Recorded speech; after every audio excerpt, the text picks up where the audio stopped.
Oke, langsung saja. Terima kasih sudah menunggu. Oke, assalamualaikum teman-teman semua. Sudah hadir bersama kita di sini dan beliau alhamdulillah rabbil alamin. Mudah-mudahan semuanya dalam keadaan sehat walafiat.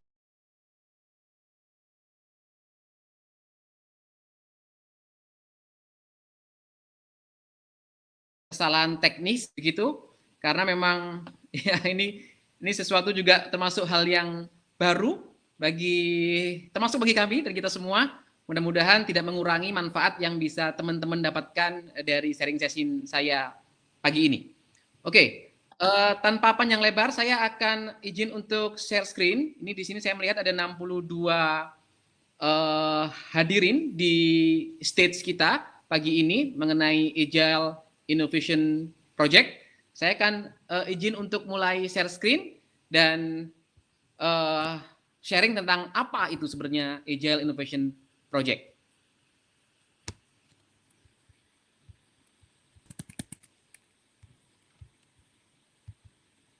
Oke, mudah-mudahan sudah muncul teman-teman di screen teman-teman semua tentang atau slide saya, deck saya mengenai Agile Innovation Project yang kita akan bahas insya Allah dalam kurang lebih 60 menit ke depan.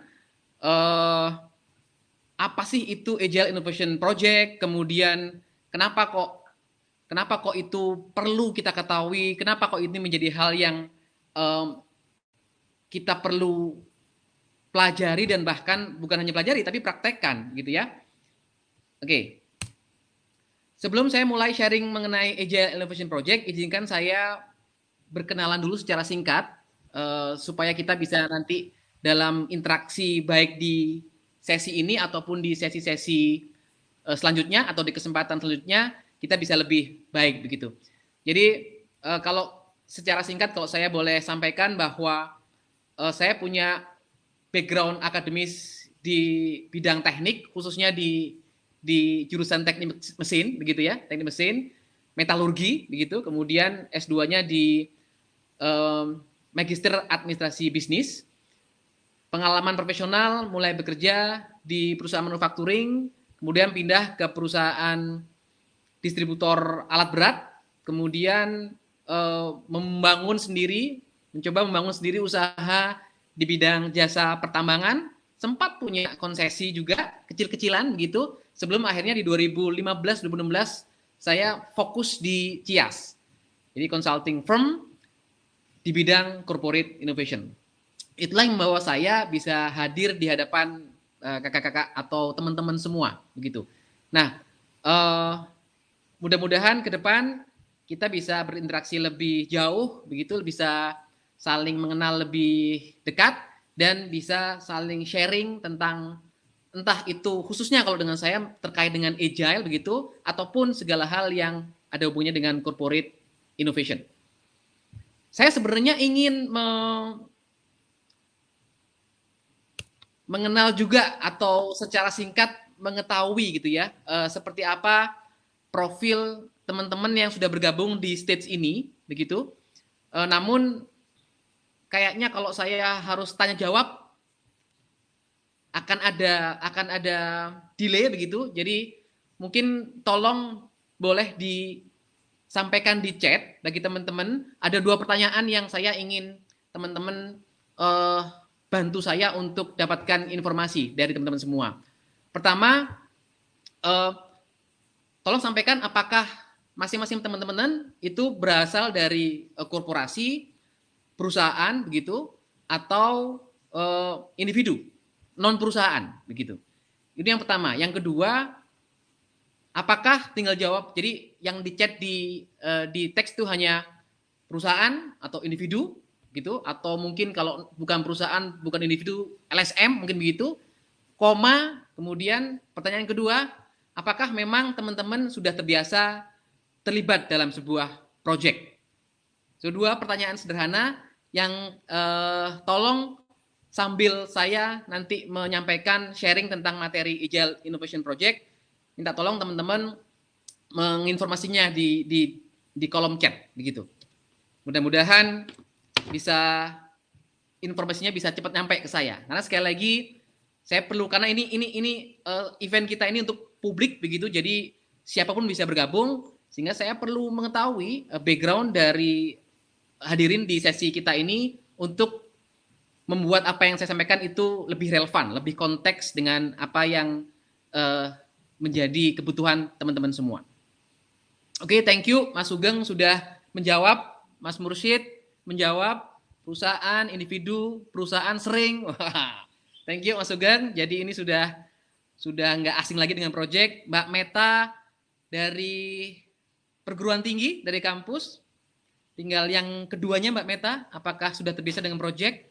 Mbak Arari, ini welcome Mbak Arari. Ini saya lihat juga kemarin Mbak Arari bergabung di sesi hari pertama, sekarang bergabung lagi. Terima kasih. Perusahaan, biasanya proyek kecil terkait unit kerja. Baik, terima kasih. Kemudian Mas Dedi, perusahaan pernah, corporate sering. Ini Bu Mas Ibnu corporate cukup sering. Oke, kalau secara sekilas saya bisa melihat bahwa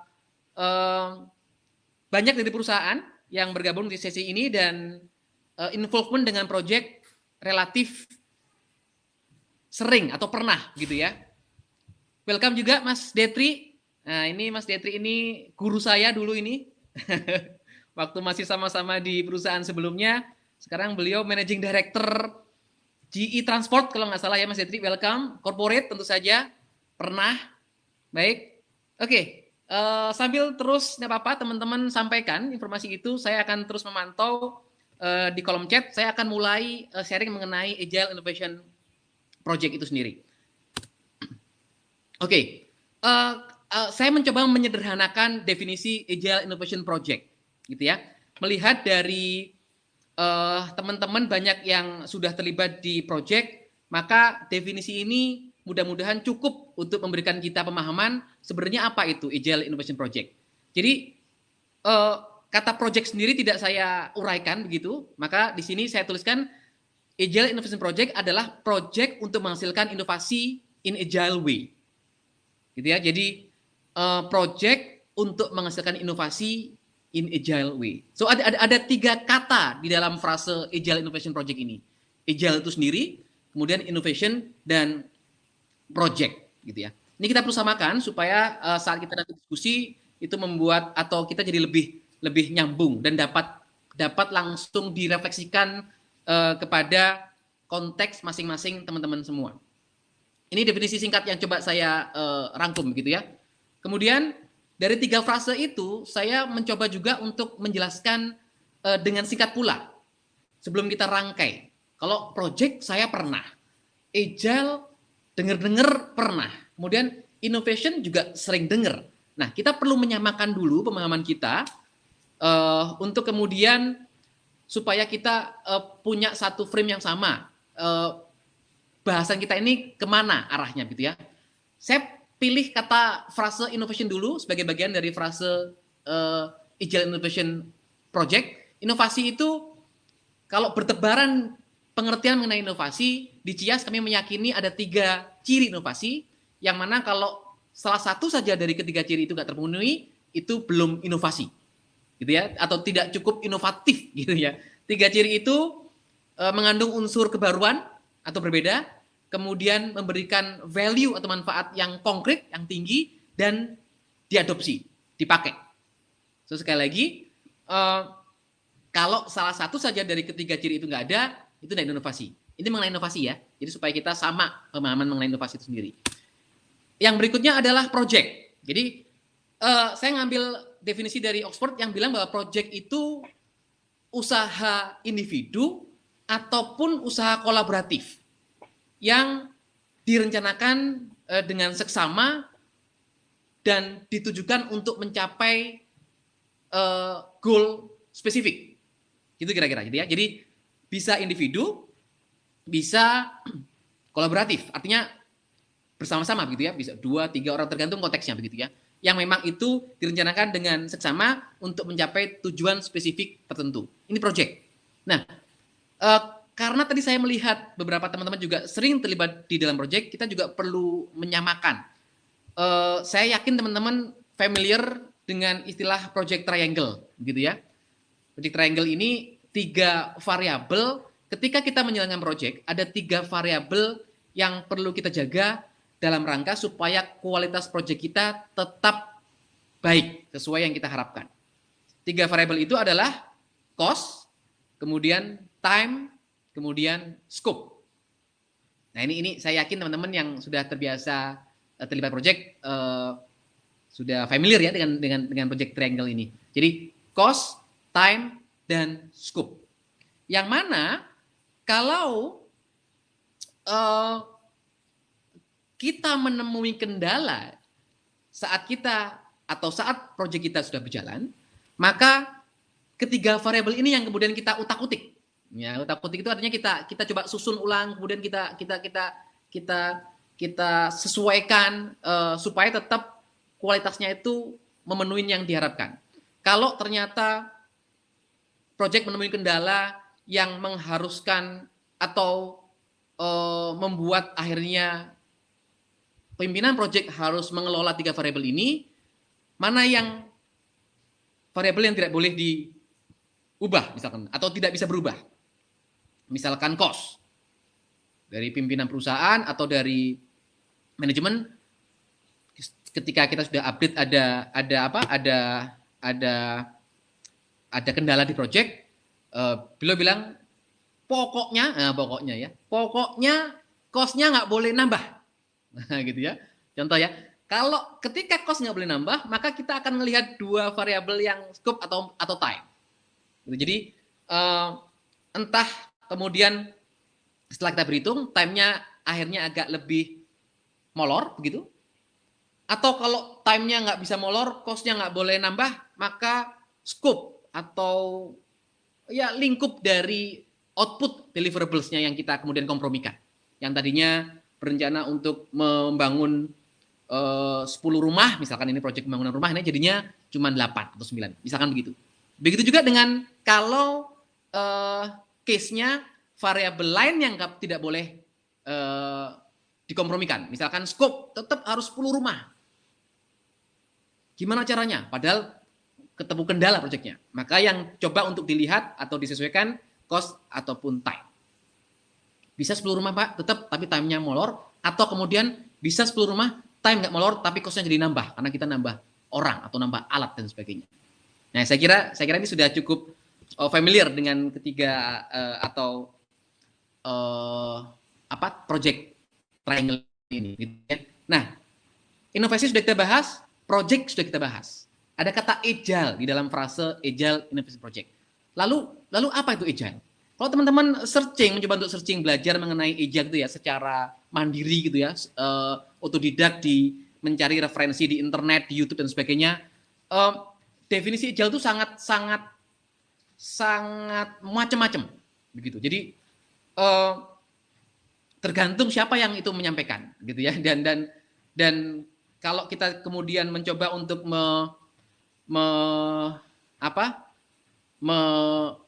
belajar lebih dalam lagi, masuk ke framework khusus tentang agile, itu malah lebih kompleks lagi ya.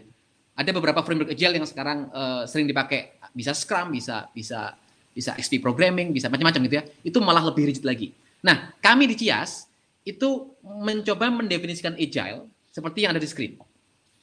Kita pilih agile atau sengaja kita definisikan dengan frase agile execution, yaitu sebuah pendekatan untuk mewujudkan any plan, apapun rencana. Ya. Jadi pendekatan untuk mewujudkan rencana apapun dalam siklus yang cepat dan interaksi yang bertumbuh. Ini ya. Jadi pendekatan untuk mewujudkan rencana dengan siklus yang tepat dan interaksi yang bertumbuh untuk menciptakan value tertinggi dalam waktu tersingkat. Nah, ini kalimat yang terakhir ini, menciptakan value tertinggi dalam waktu tersingkat. Ini kalau kita omongin kepada stakeholder nih, ini stakeholder langsung bisa ya gitu ya. Gitu ya, biasanya kalau kita ngomongin deliver value tinggi dalam waktu singkat, itu kemudian membuat stakeholder atau pihak-pihak dengan jadi semakin tertarik gitu ya. Nah, ini agile itu sendiri. Dan kalau kita kaitkan dengan 3 tiga atau project triangle tadi, yaitu mengenai cost, time, dan scope, agile, gitu ya. Kalau kita menjalankan project agile, itu membuat kita punya variabel keempat selain tiga tadi itu. Apa itu? Jadi selain time, scope, dan cost, kita jadi punya satu tambahan variabel, yaitu ways of working, cara kita kerja, cara tim kita bekerja, gitu. Sehingga kalau time nggak boleh molor, kalau cost atau resources nggak boleh nambah, kalau scope juga nggak boleh direduksi, dikompromikan. Loh, kita bisa apa gitu ya? Misalnya kita sebagai penanggung jawab project ya, ada satu variabel yang kemudian dengan agile kita jadi punya senjata tambahan, variabel keempat, yaitu ways of working. Cara kita bekerja, cara tim kita melakukan activity.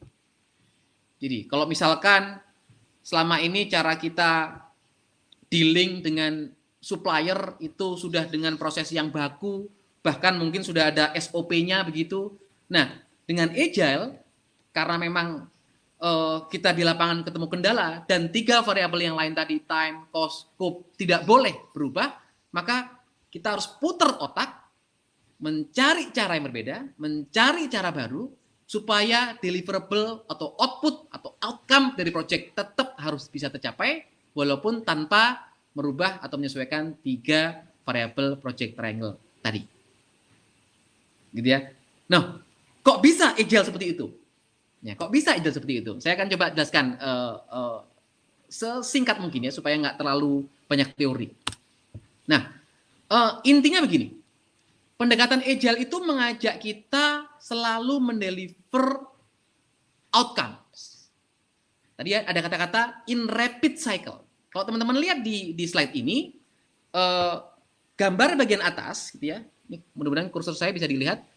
Gambar bagian atas ini adalah pola ketika kita mengerjakan atau mewujudkan sebuah rencana atau project lah, gampangnya begitu ya, dengan pendekatan waterfall. Jadi semua rencana, semua proses kita berprogres itu memang dengan frame bahwa outcome atau value itu akan kita bisa deliver di ujung, ya. Bintangnya ada di ujung value. Sementara di agile, karena kita menggunakan siklus yang pendek begitu, dan di setiap siklus kita harus tetap bisa mendeliver value, walaupun mungkin value-nya atau outcome-nya belum langsung gede. Nah, jadi kalau teman-teman lihat di sini, ini siklus pertama sudah ada value lagi, sudah ada value lagi. Itu ciri khas atau itu yang membedakan pendekatan agile dengan waterfall. Dan kalau teman-teman lihat ini garis RIS di situ ya.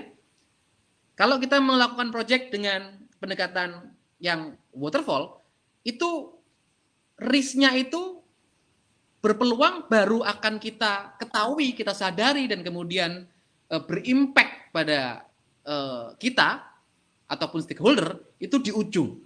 Jadi setelah gede launching baru ketahuan, loh bukan ini yang kami mau, gitu ya. Harusnya outcome-nya bukan yang ini. Nah itu ya. Jadi bagi teman-teman yang sering terlibat di sebuah project yang memang belum menggunakan pendekatan agile begitu, seluruh upaya sudah dilakukan, koordinasi juga sudah dilakukan sebaik-baiknya, dokumentasi kemudian dirapikan, bahkan seringkali dokumentasi project itu sangat tebal gitu ya.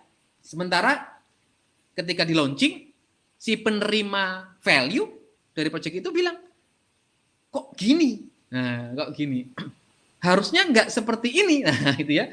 Wah, semua panik deh ya. Kita pelaku project, stakeholder, mungkin investor dan sebagainya jadi kemudian kalang kabut. Ya karena memang feedback itu datangnya belakangan, di belakang. Sementara di agile itu dibuat, dikondisikan bahwa feedback itu senantiasa bisa kita dapatkan dari customer kita, gitu ya, dengan siklus tertentu, dengan ritme tertentu, Nah, kalau saya bahas mengenai Agile Innovation Project sendiri, lalu apa hubungannya sebenarnya cara kerja agile yang tadi kita bahas dengan siklus cepat dan kemudian interaksi yang bertumbuh, kemudian dalam rangka menghasilkan inovasi, gitu ya, dan kita projectkan, gitu ya. Namanya project itu ada batas waktu, time tadi, ada alokasi tertentu, resources yang memang sengaja untuk disiapkan, dan kemudian ada spesifik outcome yang memang ingin dicapai, gitu ya. Selama 3 hal itu memang ada, bisa kita sebut project, terlepas bahwa itu officially apa enggak. So, kenapa ada innovation project? Apa tujuannya sebenarnya kita mengimplementasikan innovation project? Judul dari sesi ini kan Agile Innovation Project ya, dan kenapa bagi teman-teman yang di perusahaan kemudian perlu mempertimbangkan untuk mengimplementasikan innovation project. Jadi, teman-teman, kalau saya boleh memberikan gambaran, ketika perusahaan kita, ini berhubungan dengan slide berikutnya sebenarnya ya, sedang mencoba untuk mengimplementasikan inovasi dengan cara agile, ya, atau sedang berusaha untuk menerapkan agility supaya lebih inovatif. Ini dua kata ini, agile sama inovasi itu yang saling berhubungan. Ini ya, dua kata itu saling berhubungan. Jadi baik kita mau membuat perusahaan kita lebih inovatif, entah menjaga growth di era pandemi, entah kemudian mencoba untuk survive, bahkan entah kemudian mencari pasar-pasar baru, entah apapun itu, dia perusahaan sudah sadar bahwa perlu berinovasi, maka agile menjadi pilihan pendekatan yang membuat proses inovasi itu lebih cepat. Gitu ya. Nah, ada 2 model sebenarnya, atau ada 2 jalur ketika kita mau mengimplementasi inovasi ataupun agile di perusahaan kita. Kalau kita bicara Agile Innovation Project, itu seperti di slide ini adalah kendaraan khusus. Gitu ya. Kendaraan khusus yang mana kita mulai dari orang-orang yang terbatas. Jadi namanya juga project gitu ya. Kalau kita punya atau di perusahaan kita terdiri dari sekian banyak karyawan gitu. Kemudian pimpinan perusahaan sudah sadar bahwa ini kita kalau nggak inovasi bahaya. Ini tren menunjukkan terus decline. Kita harus berinovasi. Dengan cara gimana? Gitu ya. Dengan cara menerapkan agility. Tanya lagi, gimana caranya? Gitu ya. Maka ada 2 cara yang bisa kita pilih, gitu ya. Misalnya, cara special vehicle, yaitu melalui Agile Innovation Project, seperti yang kita sedang bahas, atau cara mass vehicle. Jadi kendaraan massal, gitu ya. Itu pendekatan yang berbeda. Jadi nggak perlu melalui sebuah project, tapi kemudian deploy secara luas di berbagai unit-unit kerja di perusahaan. Nah, Agile Innovation Project itu adalah special vehicle. Maka orang-orang yang kemudian terlibat di tim project itu sendiri terbatas, gitu. Tetapi diharapkan memberikan impact yang konkret, memberikan benefit yang lebih lagi. Value-nya itu benar-benar bisa membantu perusahaan untuk mencapai apa yang itu menjadi arah strategis perusahaan, gitu. Jadi seperti itu gambaran antara Agile Innovation Project dengan upaya implementasi Agile yang dilakukan melalui non-project, gitu. Dua-duanya bisa, tapi memang memiliki plus minus masing-masing. Seperti itu. Nah, Agile juga beberapa teman-teman bisa lihat banyak survei atau banyak research yang menunjukkan bahwa betapa pendekatan Agile itu membuat atau meningkatkan success rate project. Ya, di slide ini bisa teman-teman lihat. Untuk project large bahkan itu peningkatan success rate-nya itu bisa sampai double. Gitu. Medium project 19 ke 31% seperti yang bisa teman-teman lihat. Small project mungkin impact-nya juga akan lebih kecil, gitu ya. Yang jelas karena memang karakteristik agile yang speed-nya cepat, kemudian selalu inspect and adapt, kemudian fail fast, learn faster, itu maka membuat agile project itu bisa membantu perusahaan untuk bisa lebih meningkatkan success rate project-projectnya. Selain mengenai success rate, ada beberapa benefit yang hasil masih survei dari Stannis Group yang mengatakan bahwa para praktisi agile itu memberikan respon gitu ya, testimoni seberapa sih atau apa saja benefit dan seberapa besar benefit itu dirasakan oleh para praktisi agile ini dalam dalam 5 elemen yang ditanya ini. Pertama, menekan risiko project. Jadi 76% pelaku agile ini mengiyakan bahwa iya betul, ketika kami pakai pendekatan agile, itu risiko project bisa kita tekan. Gitu ya, 76% mengatakan iya. Ya, logiknya ya memang karena kita mendeliver outcome yang kumulatif tadi ya, tidak langsung gede dan tidak langsung kita ukurnya di ujung, melainkan di setiap siklus cepat. So, masuk akal sebenarnya ketika kemudian kita bisa mengelola atau menekan risiko project begitu. Yang kedua, kecepatan time to market. Jadi agile atau pendekatan agile juga dirasakan oleh para praktisinya bahwa membuat mereka bisa merilis produk gitu ya. Kalaupun itu produk yang dihasilkan dari projectnya, atau kemudian merilis proses, misalkan yang dibenahi juga adalah proses kerja seperti itu, ataupun services tertentu lebih cepat gitu. Kenapa? Karena agile tidak menuntut harus selesai sempurna baru kemudian dirilis. Ya, ini kalau teman-teman perhatikan rasakan sama dengan kalau kita tahu ya, kita pernah pakai aplikasi-aplikasi yang dirilis itu ya, selalu ada versi-versinya gitu ya, versi 1.0, 1.2, 1.3 dan seterusnya.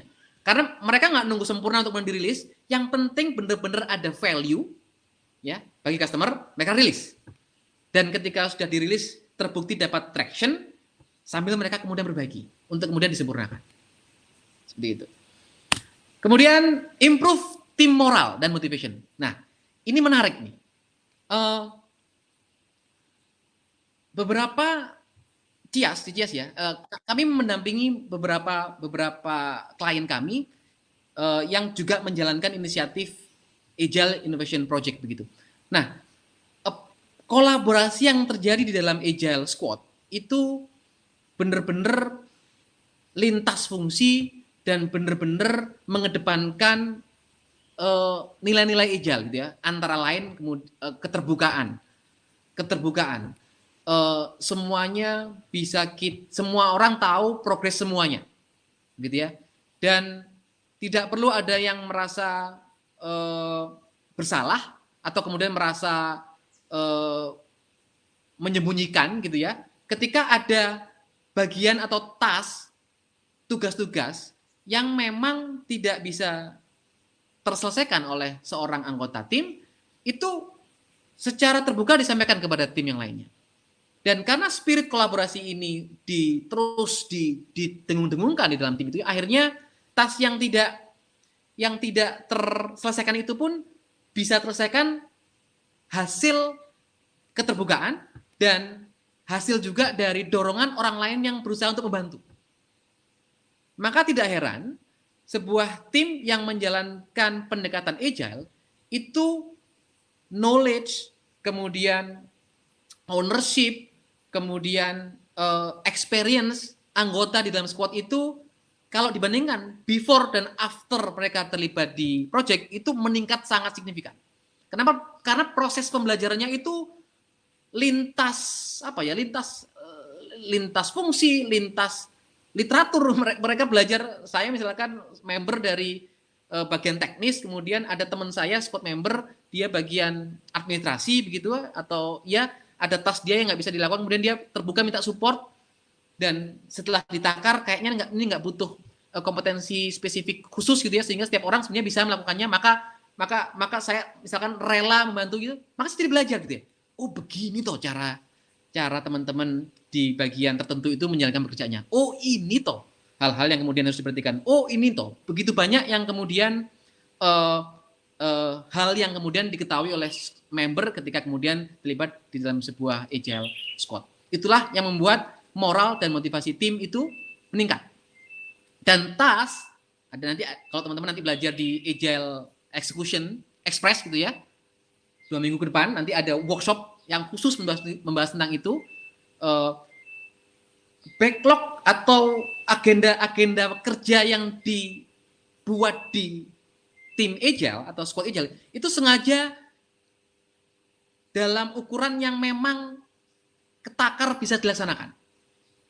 Kecil, terukur, sehingga peluang orang benar-benar bisa melaksanakannya tinggi, itu membuat akhirnya juga moral tim meningkat. Jadi dia bisa get things done. Nah itu salah satu dimensi kenapa kok kemudian pendekatan agile itu bisa meningkatkan moral dan motivasi tim. Tim productivity jelas itu akan berimpact kepada produktivitas tim ketika kemudian moral dan motivasinya meningkat, dan ini juga kemampuan untuk mengelola prioritas juga meningkat dengan sangat signifikan. Nah, ketika kita mau menjalankan sebuah Agile Innovation Project, ada 3 inisial aset yang harus kita miliki, yang harus kita siapkan, ya. Unless kalau ketiga ini nggak disiapkan, ya membuat akhirnya project atau Agile Innovation Project itu tidak berjalan dengan seperti yang kita harapkan. Yang pertama misi, yang kedua tim, yang ketiga alliance. Misi bukan barang baru ya. Kalau kita punya project kan pasti harus punya goal, gitu ya. Namun yang membedakan di misinya Agile Innovation Project adalah 3 syarat ini. Syarat kedua, nah ini yang mungkin beberapa teman-teman sudah terbiasa memenuhi misi ini. Ada yang kemudian pernah juga mengalami terlibat di sebuah project yang misinya nggak cukup clear, goalnya nggak cukup clear. Nah, padahal kalau kita mau memulai sebuah Agile Innovation Project, misi yang menjadi salah satu inisial aset yang harus dimiliki squad itu perlu memiliki 3 ciri ini. Yang dimaksud aspirasional atau breakthrough itu adalah begini. Kalau yang mau dicapai oleh squad itu sesuatu yang memang sudah seharusnya dicapai, maka itu belum cukup aspirasional atau breakthrough. Gitu ya. Jadi karena memang pendekatan agile tadi ya, ada definisi di depan tadi, creates the highest value in the shortest time, gitu ya. Maka kalau memang capaian yang mau dituju itu sesuatu yang sudah seharusnya dicapai oleh tim, ya nggak usah di-agile squad kan. Ya sudah, disuruh kerja aja apa adanya, sesuai dengan sesuai dengan job desk masing-masing, sesuai dengan tanggung jawab masing-masing yang ada di SOP perusahaan atau organisasi begitu. Nah, di agile itu misinya harus sesuatu yang breakthrough, sesuatu yang bahkan mungkin belum pernah tercapai sebelumnya. Ini yang saya pernah contohkan begitu ya di beberapa video saya. Misalkan ini di tengah pandemi nih, kemudian ada arahan dari pimpinan. Ini kalau kita tidak meningkatkan pencapaian sales kita, alamat nanti di akhir tahun atau di tengah tahun depan gitu ya, paling lambat atau paling bisa bertahan, kita harus mengurangi karyawan kita. Misalkan gitu. Maka saya minta tim sales untuk breakthrough. Ini di masa pandemi disuruh jaga sales aja tetap stabil aja ngos-ngosan, ini kok disuruh naikin gitu ya. Maka contohnya misalkan misi atau aspirasionalnya di sini adalah meningkatkan sales hingga 150% year on year dibandingkan tahun lalu gitu ya. Dengan OPEX yang hanya boleh naik maksimal 10%, misalkan begitu. Nah, itu ya. Jadi 150% dan batasan OPEX tadi itu adalah atribut yang memenuhi syarat kedua, kuantitatif. Jadi aspirasionalnya dapat, tapi walaupun aspirasional atau breakthrough, tetap harus ada kuantifikasinya. Supaya baik squad ataupun seluruh stakeholder yang terkait dengan squad itu nanti bisa sama-sama ngukur, bisa sama-sama tahu seberapa squad ini mencapai misinya, gitu ya. Contoh yang tadi itu, meningkatkan penjualan hingga 150% increase-nya gitu ya, year on year dibandingkan tahun lalu. Dengan OPEX yang hanya boleh naik maksimal 10%. Nah, itu dicapai di year end 2020. Nah, itu apa? Atribut yang ketiga. Nah, ini yang perlu ditekankan. Jadi sesuatu yang kita projectkan dengan Agile Innovation Project, namanya juga Agile Innovation Project, tadi sudah kita bahas. Maka haruslah sesuatu yang breakthrough, sesuatu yang kemudian aspirasional, yang kita bahkan mungkin belum tahu bagaimana cara mencapainya. Gitu ya. Kita sudah tahu apa yang mau diwujudkan, tapi bahkan kita belum tahu ini cara nyapainya bagaimana. Ya memang seperti itu jenis project atau problem yang efektif diselesaikan dengan pendekatan agile. Kalau semuanya sudah serba jelas begitu ya, cara-caranya juga kita sudah punya best practice, sudah experience, kita tahu betul bagaimana cara terbaik untuk mencapainya, jangan diajalkan. Justru sudah lakukan aja, digenjot aja semua proses kerja yang ada, dilemburkan dan sebagainya, gitu ya, sehingga ya mungkin lebih cepat, gitu ya. Dengan agile itu harus misinya mencakup 3 ciri ini. Yang kedua tim, ya inisial aset yang kedua tim. Nah, di sebelah kiri teman-teman bisa melihat ini segitiga. Segitiga ini sengaja digambar tidak lurus begitu ya, karena untuk menghindari persepsi bahwa tim agile atau tim Agile Innovation Project itu hierarkis. Jadi Agile Squad atau tim Agile Innovation Project itu tidak hierarkikal, melainkan tetap ada peran kunci seperti yang bisa teman-teman lihat di sini, ada sponsor, innovation committee, project owner, squad member. Saya coba akan jelaskan secara singkat begitu ya. Kalau sponsor itu perannya memberikan arah, menyediakan sumber daya dan support yang dibutuhkan oleh squad, begitu. Ini wajib ada sponsor ini, karena kalau enggak ya squad enggak punya, ya enggak ada yang mendukung squad begitu. Innovation Committee ini fungsi yang memfasilitasi antar peran, gitu. Termasuk menjembatani juga ketika ada kebutuhan dengan stakeholder yang tidak bisa secara langsung dijangkau oleh squad, begitu. Men-enabling proses atau squad atau project berprogres, termasuk membantu menyelesaikan kendala-kendala, obstacle, impediment. Nah, ini tidak semua perusahaan sudah punya innovation committee begitu. Maka bisa jadi kalaupun innovation committee ini tidak ada, yang pernah juga kami temuin, akhirnya sponsor dan project owner kemudian berkolaborasi untuk kemudian menjalankan peran ini. Tapi peran ini tetap perlu ada karena yang namanya Agile Innovation Project, peluang untuk ketemu situasi-situasi yang nggak terduga itu sangat-sangat besar. Project owner perannya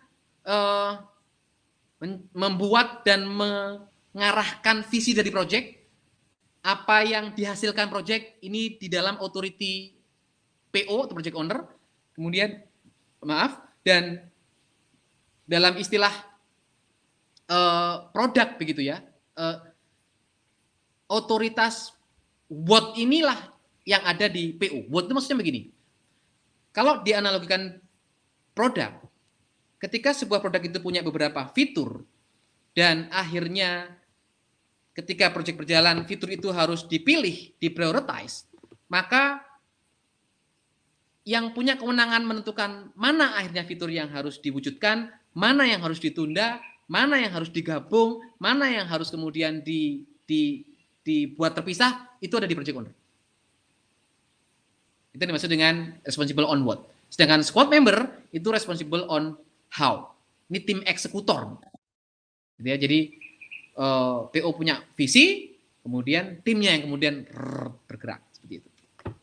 Nah, beberapa mungkin saya nggak akan terlalu panjang jelaskan di sini, beberapa karakteristik dan misi project owner gitu ya. Project owner harus satu orang, tidak boleh komite. Ya, kalau istilah di Scrum ini salah satu framework Agile juga mengatakan ini adalah single ringable neck gitu ya. Jadi orang yang diberikan authority, tapi di saat yang sama juga orang yang harus bertanggung jawab terhadap kesuksesan project. Gitu. Kemudian poin nomor 2 sudah kita bahas tadi, authorized to make decision on what. Kemudian berkomitmen untuk berkolaborasi dan hadir ketika dibutuhkan oleh tim. Kemudian memiliki leadership terhadap solusi dari project itu sendiri, tentunya juga terhadap tim, dan bisa berkolaborasi dengan siapapun yang dibutuhkan. Missionnya beberapa sudah kita bahas, solution vision, bertanggung jawab terhadap ROI. Nah ini ketika ada investasi di dalam project, si PO-nya juga yang bertanggung jawab. Kemudian selalu start with why. Jadi jangan bangun sesuatu yang kemudian why-nya nggak duduk gitu. Kenapa? Apa kepentingan dari kita membangun sebuah capability dari solusi yang sedang kita bangun? Tadi define the feature of the solution, the what, memutuskan juga kapan ini akan dirilis, gitu. Termasuk versi-versinya ketika rilisnya dilakukan bertahap, dan berpartisipasi terhadap agenda di dalam agenda tim. Squad member ini angkanya, jumlahnya 3-9 orang. Ini sebenarnya angka ini didasari pada pengalaman empiris begitu ya. Ini saya adopsi dari Scrum yang mana 3 itu span yang masih bisa bagi member untuk mengetahui update dari masing-masing squad member itu. Jadi karena Agile itu spiritnya kolaboratif, kita perlu tahu apa sih yang sudah dilakukan oleh teman kita, untuk apa, berprogres seperti apa. Gitu ya. Angka itu didasari atas pertimbangan itu. Kemudian kita harus merekrut orang-orang yang memang punya motivasi tinggi terhadap project, punya relevansi, sehingga kita bisa berharap mereka orang-orang yang mentalitinya itu driving gitu ya, nggak nunggu. Embrace challenge, nggak ketemu tantangan kendala itu nggak ngeper duluan gitu ya, tapi justru embrace gitu ya, tertantang gitu. Kemudian senang melakukan hal yang baru, pembelajar, team player, punya networking yang juga luas, cross function tentunya, dan self manage atau self organizing. Itulah kenapa squad member di Agile itu tidak ada hierarki. Misinya work closely with customer, kemudian authority on how itu ada di squad member. Jadi PO itu tidak cawe-cawe, tidak kemudian ikut campur tentang detail bagaimana cara membernya itu menjalankan tugasnya. Tidak. Yang dipegang PO itu hanya outcome gedenya. Jadi squad member punya keleluasan untuk menentukan cara yang paling efektif yang mereka bisa pilih. Itu yang dimaksud responsible for how and quality. Deliver values rapidly. Di setiap siklus pendek tetap harus ada sesuatu yang bisa di-deliver. Mengelola task mereka, men-tracking, kemudian menemukan cara terbaik untuk mencapai mission, kolaborasi saja, dan melakukan continuous self-improvement.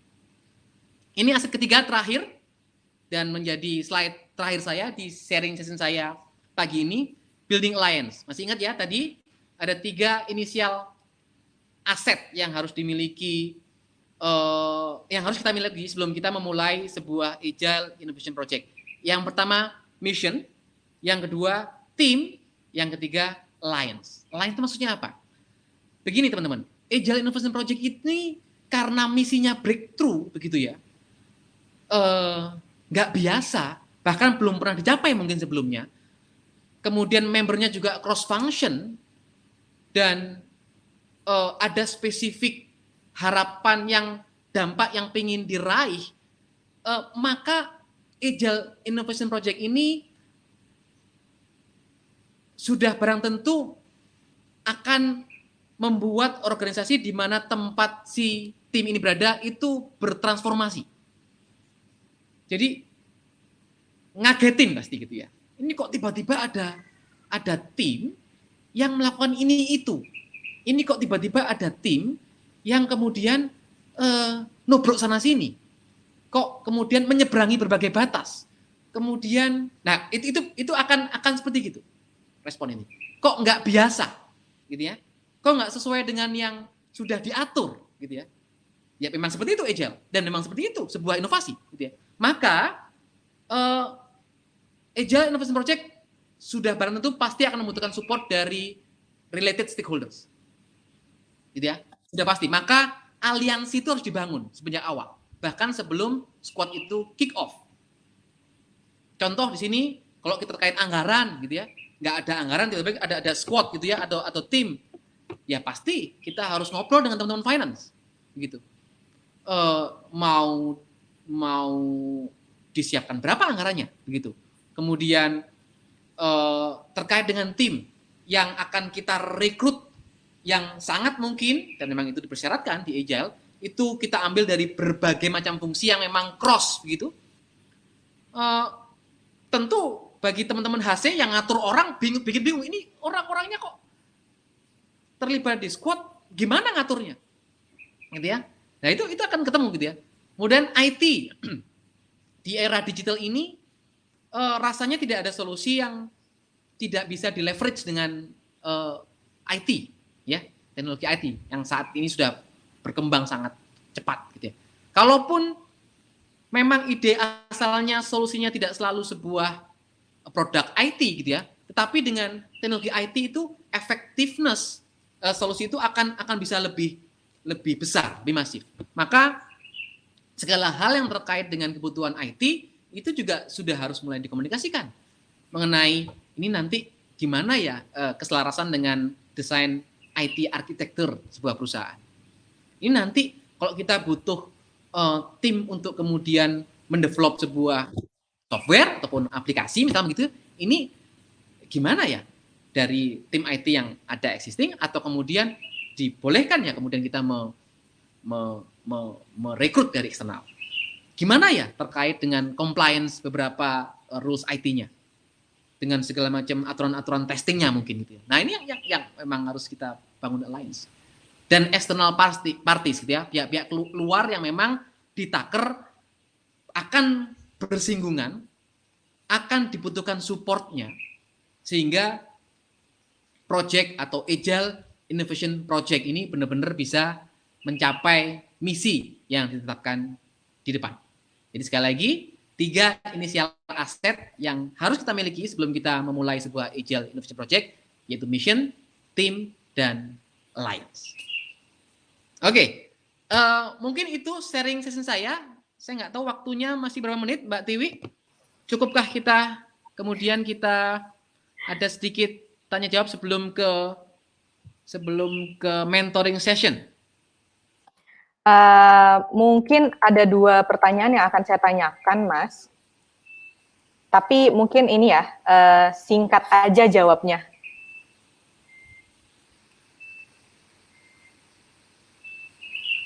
Oke, Pak Taufik ada pertanyaan di stage.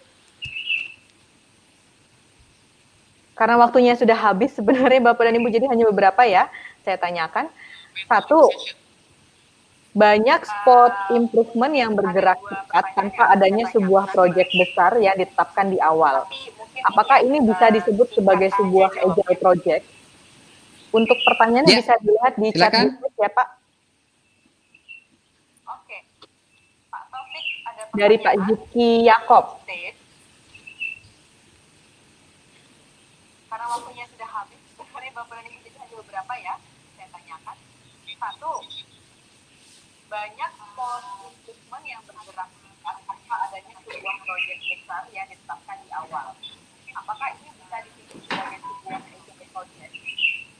Untuk pertanyaannya bisa dilihat di chat siapa? Oke, di kolom chat. Oke.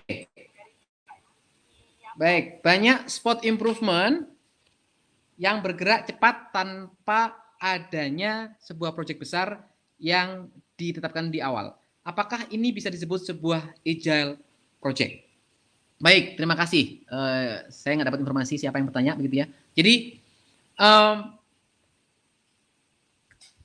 kalau kita mau mengukur ini project atau bukan, gitu ya. Ini project atau bukan? Yang bisa kita lihat sebagai ciri-ciri yang gampang ya